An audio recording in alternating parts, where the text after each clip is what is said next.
Hello everyone. So this is the part 2 of we solving gate questions from the topic matrix spaces. तो इस question में हमें दो sequence दी गई है, ठीक है, और कंप्लीट मैट्रिक्स स्पेस दिया गया है। और जो सीक्वेंस है, एक तो यह है कि इसमें कंसेक्यूटिव टर्म्स का जो डिफरेंस है वो 1/n² से कम है या बराबर है, और एक में जो कंसेक्यूटिव टर्म्स का जो डिफरेंस है वो 1/n या उससे छोटा है, ठीक है। तो हमें अगर देखो हम ये दिखा दें कि कोई इनमें से कोई सीक्वेंस कोशी है तो वो कन्वर्ज करेगी क्योंकि कंप्लीट मैट्रिक्स स्पेस है, ठीक है, कंप्लीट मैट्रिक्स स्पेस है। और या फिर अगर हमें दिखाना है कि कोई सीक्वेंस कन्वर्ज नहीं कर रही है तो फिर हमें एक ऐसा काउंटर एग्जांपल लेके आना पड़ेगा कि देखो ये कंप्लीट मैट्रिक्स स्पेस में से है, इसकी कंसेक्यूटिव टर्म्स का डिफरेंस ऐसा होता है और फिर भी ये कन्वर्ज नहीं कर रहा, ठीक है, ऐसा करना होगा। ओके, तो देखो हमें ये पता है कि ये जो सीरीज है 1/n n equals to 1 to infinity, ये जो है ये डाइवर्ज करती है, ठीक है। तो इसका इसका यूज हमें करना है इसका काउंटर एग्जांपल बनाने के लिए, ठीक है। तो हमें मतलब एक ऐसी सीक्वेंस बनानी है जो कंप्लीट मैट्रिक्स स्पेस पे हो। उसके लिए हम आर डी ले लेते हैं, है ना। ये हो गया, रियल लाइन तो कंप्लीट होती है with respect to metrics space, है ना, तो कंप्लीट हो गया। और अब एक ऐसी सीक्वेंस बनानी है हमें सच दैट जिसकी कंसेक्यूटिव टर्म्स का डिफरेंस 1/n से छोटा रहे बट फिर भी वो कन्वर्ज ना करे। तो हम सीक्वेंस ले लेंगे yn is equals to k equals to 1 to n 1/k, ठीक है। अब देखो बताओ y1 कैसा होगा। y1 क्या होगा 1, y2 क्या होगा 1 + 1/2, y3 क्या होगा 1 + 1/2 + 1/3, ऐसा होगा, चलता रहेगा, है ना। तो D of yn comma yn + 1 क्या होगा। सारे टर्म्स तो हट जाएंगे तो खाली 1/n + 1 ही बचेगा, है ना। जैसे कि इस y3 में से y2 हटाओगे तो 1 भी कट जाएगा, 1/2 भी कट जाएगा, 1/3 बचेगा ना बस। तो ऐसे यहाँ 1/n + 1 बचेगा और ये तो ऑलरेडी 1/n से लेस है। तो इसका मतलब हमें एक ऐसी सीक्वेंस मिल गई जो कंप्लीट मैट्रिक्स स्पेस में है और ये वाली प्रॉपर्टी भी शो कर रही है। बट अब हम बोलेंगे yn कन्वर्ज नहीं करती, ठीक है, क्योंकि yn क्या है, yn is like this k equals to 1 to n 1/k, क्योंकि अब यह yn कन्वर्ज नहीं करेगी because yn limit and tends to infinity हम करते हैं, so that is nothing but k equals to 1 to infinity 1/k which diverges, ठीक है। तो इसका हमने काउंटर एग्जांपल बना लिया, तो इसका मतलब ये तो कन्वर्ज नहीं करेगी, ठीक है। ठीक है, अब इसको देखते हैं। ये क्या है कि इसको हमें ये दिखाना होगा कि ये कोशी सीक्वेंस है। अगर हम ये दिखाने में वो हो गए सक्सेसफुल कि ये कोशी सीक्वेंस है देन इट कन्वर्जेस, ठीक है। तो कोशी सीक्वेंस क्या क्या कहती है कि कोई तुम्हें एक n1 मिल जाए, ठीक है, फॉर एवरी एप्सिलॉन तुम्हें एक n1 मिल जाए such that D of xn comma कोई भी दो मैं टर्म ले लूँ सीक्वेंस की, उनका डिफरेंस एप्सिलॉन से कम हो जाए। बस मुझे करना क्या है, वो टर्म्स n1 के बाद लेनी है, ठीक है ना, उस थ्रेशोल्ड के बाद, यानी कि for all n and m greater than equals to n1, है ना। ये कोशी सीक्वेंस की डेफिनेशन है। तो इसका मतलब हम क्या करते हैं, कोई भी वो लेते हैं xn कोमा xm लेते हैं such that n is greater then m, ले लिया।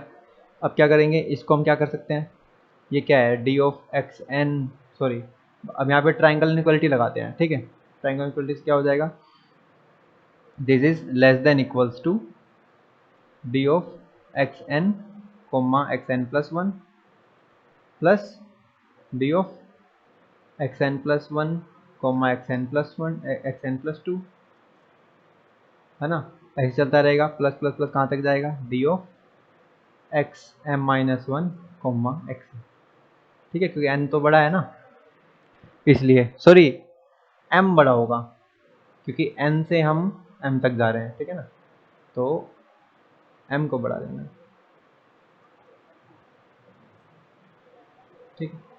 अब मतलब n में ऐड करते करते करते m बन गया, ठीक है ना, ये हो गया। लेकिन हर एक को हम देखो यहाँ से हम वो रिलेट कर सकते हैं ना, तो क्या लिख सकते हैं, ये हो जाएगा, जो पहला आया था वो क्या हो जाएगा, that is less than equals to, देखो पिछले वाले का स्क्वायर करना है, यानी 1/n² plus 1/n+1² plus 1/n+3² ऐसे चलता रहेगा, प्लस कहाँ तक जाना था, 1/m-1²। ये बन गया। चलो अब इसको एक बार सारे को फिर से ठीक से लिखते हैं। D of xn xm is equals to 1/n² plus 1/n+1² plus 1/n+1³ dot plus 1/m-1² और and m is greater than n। ठीक है। अब ये जो आया है ना, इसको हम लेस देन एप्सिलॉन करना चाहते हैं। हम एक ऐसा n1 ढूंढना चाहते हैं कि जब भी ये m और n ग्रेटर देन n1 हो, तो ये जो डिस्टेंस है वो हमेशा एप्सिलॉन से लेस हो जाए। ठीक है, मतलब कि इस डिस्टेंस को हम अपनी मर्जी से कितना भी छोटा कर पाएँ, बस हमें करना क्या हो कि ऐसे m और n ढूंढने हो, जो मतलब एक थ्रेशोल्ड मिल जाए उसके लिए कि m वहाँ से बड़े होंगे तो वो एप्सिलॉन से छोटा हो जाएगा। ठीक है, अब देखो हमें एक बात पता है कि ये वाली जो सीरीज़ है ना 1/n², ये क्या करती है, कन्वर्ज करती है ना, π²/6 पे, पाई, हाँ या π²/6 something, I am not sure, है ना, तो ये कन्वर्ज करती है। तो इसका फ़ायदा, इसका यूज़ करना है अब हमें। देखो ये कन्वर्ज करती है का क्या मतलब हुआ, ये कन्वर्ज करती है का क्या मतलब हुआ कि फॉर एवरी एप्सिलॉन, ठीक है, देखो इसको थोड़ा सिंपल समझते हैं, 1 प्लस 1/2² प्लस 1/3² ऐसे चलता रहेगा, है ना। मान लो ये ओके, ठीक है, तो इसका मतलब हमें ऐसे m और n, हमें एक ऐसा n1 मिल जाएगा, क्योंकि ये सीरीज तो कन्वर्ज कर रही है ना, तो हमें एक ऐसा n1 मिल जाएगा कि उतनी n1 टर्म्स मैं छोड़ दूं और फिर वो बाद वाली जो टर्म्स हैं वो उनका सम जो है वो एप्सिलॉन से कम रहे। समझ रहे हो क्या बोलना चाह रहा हूँ मैं, कि क्योंकि ये सीरीज पूरी की पूरी कन्वर्ज करती है, तो मुझे एक n1 मिल जाएगा कि मैं वो वाली बस शुरू की n1 टर्म ले लूँ और जो बाद मैंने टर्म छोड़ दी हैं उनका जो सम है वो एप्सिलॉन से छोटा है। ठीक है, तो मैं m और n इस तरह से चूज करूंगा कि वो बाद वाली टर्म्स में से आए। ठीक है, तो मुझे एक ऐसा n1 मिल जाएगा कि अगर मैं m और n उस n1 के बाद लेता हूं तो ये जो डिस्टेंस है वो एप्सिलॉन से कम हो जाएगा। ठीक है, जस्ट थिंक अबाउट इट। तो इसका मतलब क्या हुआ, इसने इस जो ये जो सीक्वेंस थी उसने कोशी सीक्वेंस की डेफिनेशन को सेटिस्फाई कर दिया। इसका मतलब this sequence is a Cauchy sequence, और ये कोशी सीक्वेंस है मतलब it has to converge because the space is complete metric space.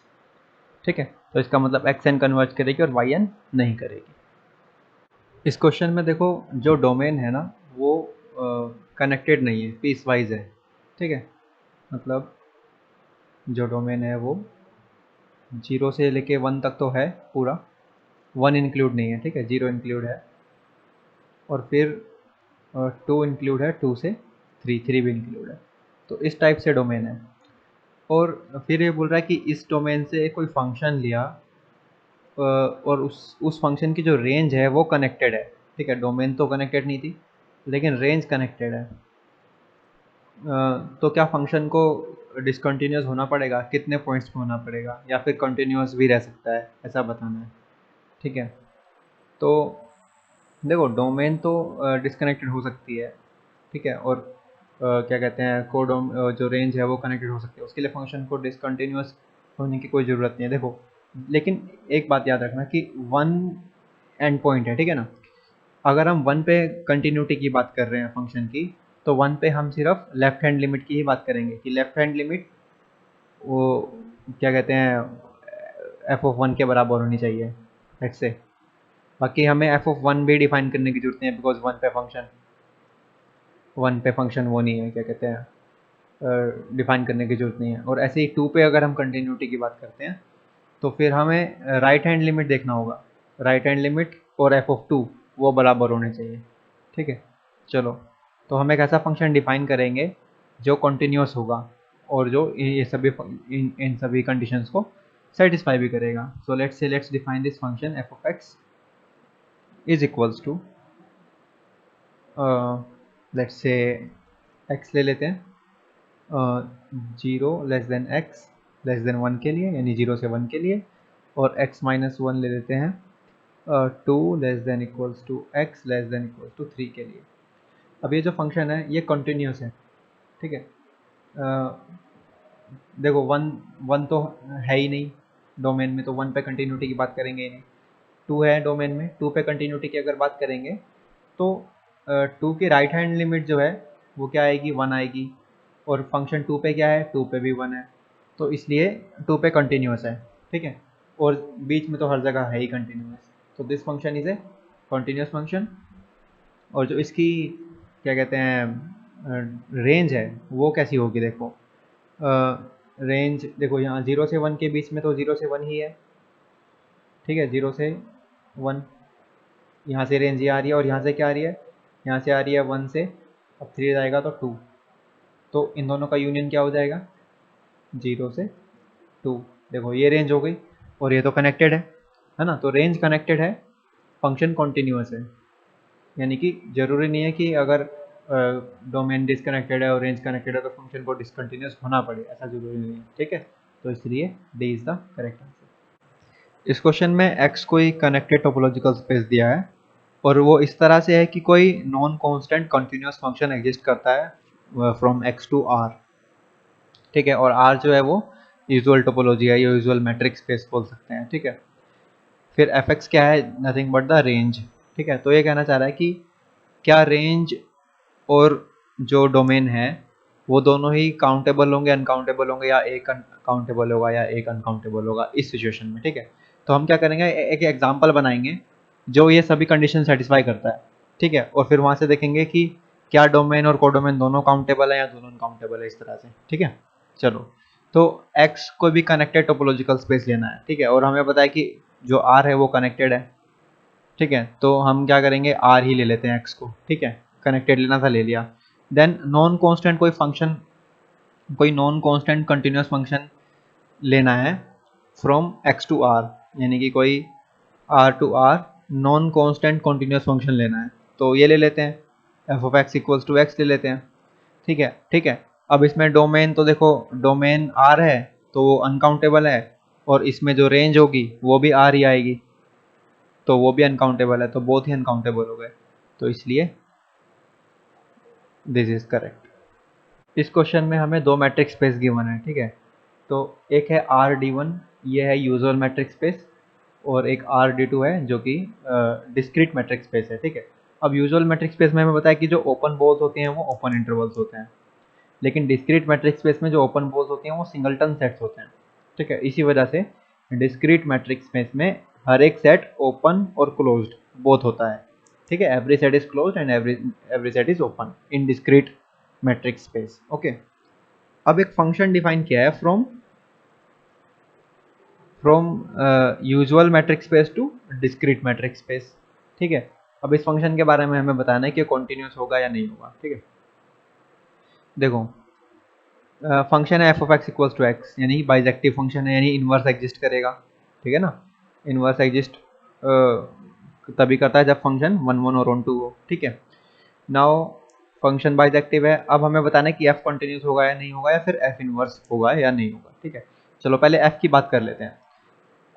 यहाँ से अगर मैं कोई ओपन सेट लेता हूँ, ठीक है, डिस्क्रीट मैट्रिक्स स्पेस में, या तो हर एक सेट ओपन है, कोई भी सेट ले लूँ चाहे मैं, यहाँ पे तो लेट्स से ये वाला सेट भी ओपन है, कोई भी सेट ओपन है, तो अब इसकी इनवर्स इमेज क्या मिलेगी, इसकी इनवर्स इमेज वो भी यही मिलेगी, है ना, यूजुअल मैट्रिक्स स्पेस में।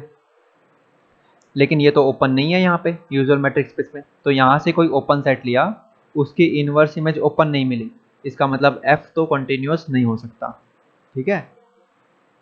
अब देख लेते हैं f इनवर्स कंटिन्यूअस होगा या नहीं। f इनवर्स के लिए क्या होगा कि देखो जब f यहाँ से यहाँ है तो f इनवर्स यहाँ से यहाँ होगा, है ना। तो अब हम यहाँ से ओपन लेके देखेंगे, कोई ओपन सेट लेके देखेंगे कि वो यहाँ उसकी इनवर्स इमेज ओपन मिल रही है या नहीं मिल रही है ना, f इनवर्स की इनवर्स इमेज, ठीक है। तो यहाँ मैं कोई भी ओपन सेट ले लेता हूँ a, ठीक है, तो उसकी इनवर्स इमेज जो है वो भी a ही मिलेगी, ठीक है। f इनवर्स की बात चल रही है यहाँ पे, क्योंकि f इनवर्स के लिए डोमेन ये है और कोडोमेन ये है, ठीक है। तो कोडोमेन में से कोई ओपन सेट लिया, उसकी इनवर्स इमेज ए ही मिलेगी, और यहाँ तो हर एक सेट ओपन है ना, मैटर ही नहीं करता ये ए है क्या, ये ओपन ही होगा क्योंकि यहाँ हर एक सेट ओपन है डिस्क्रीट मैट्रिक्स स्पेस में। तो इसका मतलब ओपन सेट की इनवर्स इमेज ओपन मिल गई, तो इसका मतलब एफ इनवर्स क्या हो गया, कॉन्टिन्यूस हो गया। तो एफ इनवर्स तो कॉन्टिन्यूस है बट एफ कॉन्टिन्यूस नहीं है, ठीक है। So F inverse is continuous but F is not continuous, B is correct. इस क्वेश्चन में हमें सेट गिवन है एस, इसमें क्या है कि ये कर्व है, ठीक है, when x is from 0 to 1 और t इज नथिंग बट इस सेट में 0 0 को भी मिला दिया। तो अभी हमें बताना है कि इनमें से कौन सा सेट क्लोज्ड होगा, ठीक है, या फिर दोनों क्लोज्ड होंगे। तो इसको पहले देखने का ट्राई करते हैं कि ये कैसा दिखेगा, है ना। इसका जो एक्चुअली ये R2 का सबसेट है ना, this is a subset of R2। तो XY प्लेन में ये कैसा दिखेगा उसको देख समझने की कोशिश करते हैं। तो देखो ये है इसका ग्राफ, है ना, साइन 1/x का। अब हमारा जो x है वो 0 से 1 के बीच में है, यानी कि 0 नहीं लेना है, बस 0 से 1, यानी कि ये पूरी की पूरी ये जो कर्व है ये आएगी, ठीक है, इस s में x for x greater than 0 and less than 1 के बीच में जो भी कर्व है। देन अब t में क्या हुआ, इसमें 0 0 भी इंक्लूड कर दिया, ठीक है, अदरवाइज इसमें 0 0 नहीं जा रहा था। तो अभी हम देखते हैं कि 0,0 जो है ये लिमिट पॉइंट है इसका, क्योंकि 0,0 के अराउंड कोई भी नाइबरहुड लेंगे तो उसमें सेट के इन्फाइनेटली मैनी पॉइंट्स होंगे, तो ये तो लिमिट पॉइंट है। लेकिन S कंटेन नहीं करता 0 0 को, तो इसका मतलब ये अपना लिमिट पॉइंट कंटेन नहीं करता, मतलब ये क्लोज्ड नहीं है। तो S क्लोज्ड नहीं है, तो जो भी S को क्लोज्ड बोल रहे हैं उस ऑप्शन को हटा देते हैं, ठीक है। तो ये कह रहा है S इज क्लोज्ड, तो ये नहीं हो सकता और ये भी नहीं हो सकता। So now it is about T, T closed है या नहीं, ठीक है। तो अब हम ये देखते हैं, अभी हमें लग रहा है कि अच्छा इसमें अब 0 0 डाल दिया, तो पहले अपना लिमिट पॉइंट कंटेन नहीं कर रहा था लेकिन अब कर लेगा, ठीक है। तो हो सकता है अब ये क्लोज्ड हो जाए, लेकिन इसका एक लिमिट पॉइंट थोड़ी ना है, इसके तो इन्फाइनेटली मैनी लिमिट पॉइंट्स हैं, ठीक है। ये जो वाई एक्सिस है पूरा का पूरा, ठीक है, ये जो वाई एक्सिस है ये इसके लिमिट पॉइंट्स हैं। वाई एक्सिस पे मैं कोई भी पॉइंट लेता हूँ, यहाँ पे let me choose the different colour. अगर मैं यहाँ पे कोई पॉइंट ले रहा हूँ तो ये पॉइंट लिमिट पॉइंट है, ठीक है, क्योंकि इसके अराउंड कोई भी नाइबरहुड लूँगा तो वो इन्फाइनेटली मैनी पॉइंट्स कंटेन करेगी सेट के। लेकिन ये जो पॉइंट है ये वाला वाई एक्सिस पर, ये सेट में नहीं जा रहा, टी में भी नहीं जा रहा, एस में भी नहीं जा रहा, है ना, क्योंकि साइन 1/0 डिफाइन ही नहीं है ना। साइन 1/0 ये जो लिमिट है x टेंड्स टू 0 के लिए ये मिलेगी ही नहीं, तो इसलिए ये जितने भी पॉइंट्स है वाई एक्सिस पर ये सारे के सारे सेट में नहीं जा रहे। ये लिमिट पॉइंट्स तो हैं पर ये सेट में नहीं जा रहे, ना ही टी में ना एस में, तो इसका मतलब टी भी क्लोज नहीं है और एस भी क्लोज नहीं है, तो ये भी ऑप्शन गलत हो जाएगा। इसका मतलब only this option is correct, ठीक है। Okay, so this is it for the part 2 and thanks for watching.